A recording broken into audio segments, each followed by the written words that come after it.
Yeah, I'll just try and, I guess, initially just kind of run through the availability checklist right now. And then, I'll just jump in for any questions, anything you guys got. It looks like Marcus and Josh are both going to be out. Again, Marcus had some pain after the Colorado game, and it has not quieted down to the point that was necessary for him to have the ability to play. So likelihood is that he's not going to play at all this week. Same thing for Josh. Josh is a little bit different because he even never got to the point really where it was realistic for this week, because he was never able to get back out on the practice floor at all. Marcus had a whole week, prior to Colorado, and there just isn't enough time and too much risk involved for me to ask Josh to play after not having played in over a month. So did not make sense for either of those two guys. Chris Austin was struggling a little bit today with his ankle. He rolled it in that Utah game. So, but we're hopeful that he'll be able to go tomorrow. I think that's it from that front, from the injury front right now. Doug, go ahead.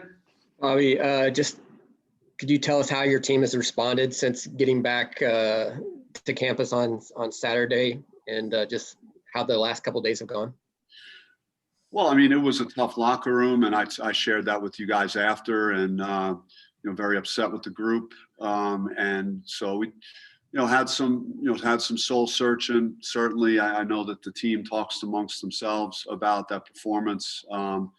I started getting some information, some intel just about, just multiple guys, going into that game, just not feeling like they have any legs in the game, and again, we had played a bunch of games with like one day in between a lot. And then even to play a night game on Saturday and then on Thursday and then play a noon game on Saturday was a quick turnaround.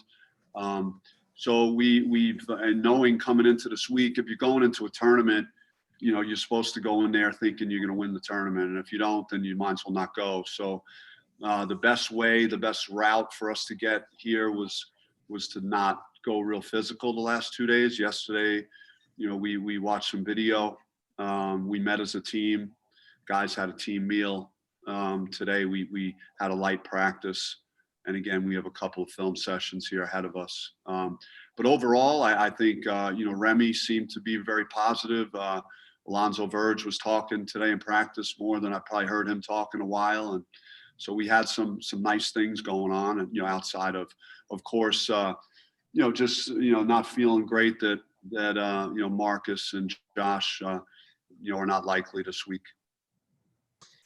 Bobby, with Remy being first team all Pac-12, can you just kind of sum that up as best as you would? And also, he's had so much tournament experience for you. So what do you rely on with him, or the conversations like with him going into this?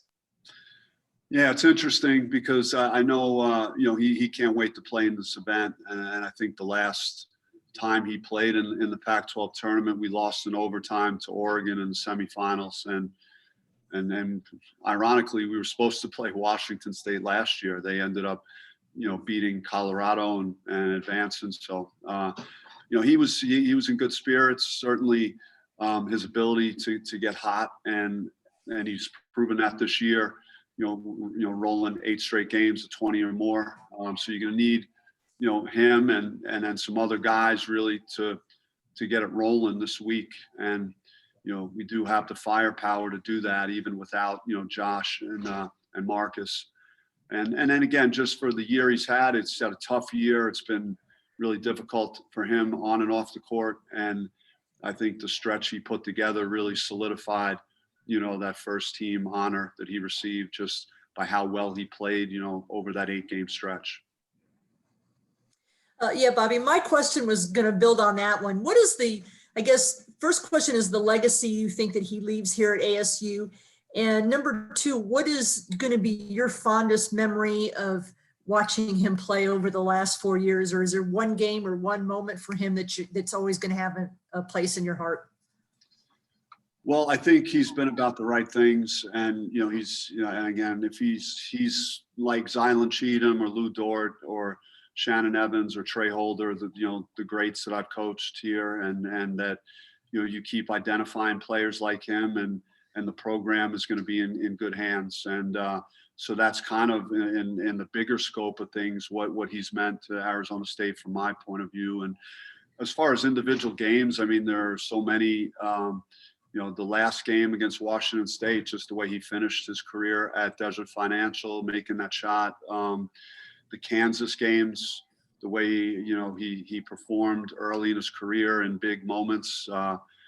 He had a really good stretch against Arizona his sophomore and junior year, both at our place and on the road. So there's been a lot of examples of really high level performance in big games, meaningful games. So he's that type of player. Bobby, I know when you played Washington State, their zone gave you some issues at some times. When you look earlier at the season, do you feel that overall you did well against the zone, against other opponents, or what happened against Washington State was really more the exception and not the norm? Yeah, I mean, it's Washington, I think we handled their zone fairly well, and Washington State, we anticipated maybe a little more man defense in that game, but I think we scored like 14 or 15 points really early to start. We got off to a great start, so they switched to it. I after reviewing that game again in preparation for this game, there were some good looks that we're able to get against the zone. We just have to shoot the ball well. We're not the biggest team in the world, so we have to be able to try and stretch the defense out. And if we do that and we can effectively make shots from the perimeter, then I think the penetration gaps will open up some for our guards. Yeah, Coach, you mentioned, the team was feeling tired going to last game, and you gave them a little bit more rest during practice the last two practices. But what else have you done, or what else have they done to maybe get themselves mentally and physically ready for this tournament?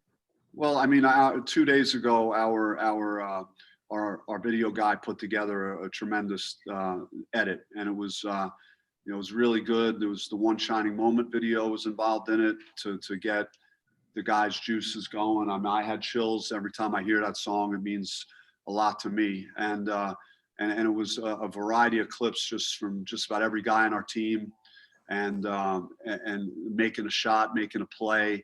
And so, everyone had a chance to sit and enjoy that. Also, I threw in there my shot versus UNLV my sophomore year, and we won when we won the NCAA championship. So I had to throw that in there as well. So just so there was something for me to have fun with. Hey, Bobby. Other than that, it's just been, a lot of skill work. Want these guys feeling well again. We said what we said, and we talked about, it not being acceptable to lose that way, and then once you get that out of your system, you got to move on, and that's what we're doing. So I do feel like I've noticed a positive attitude in practice today, a confident way about the guys, and certainly we're not just here to go take a trip to Vegas. I just don't feel like that's the vibe I'm getting from the team right now.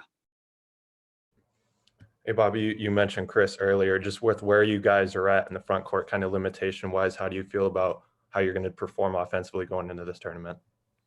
I mean, Jalen Graham is going to be a key part of what we're doing, and he's had a very good second half of the year. So hoping that he's ready to put together, a good tournament, and so just keeping him on the floor is going to be very important. Same thing with Kamani Lawrence. He's had some very big games for us. I know he wasn't, at his best in the mountains, but not many guys were. So hopefully we could get him back to playing the way he was, 3 or 4 games prior to our last 2.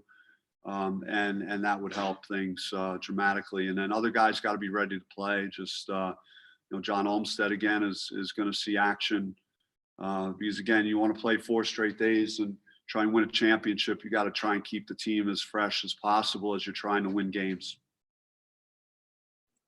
Hey, Bobby. A year ago, you guys obviously didn't play in a Pac-12 tournament game after it was canceled due to COVID before the second round started. What do you just recall from the day you and the team actually found that out, and what were the emotions and conversations like that you had at the time?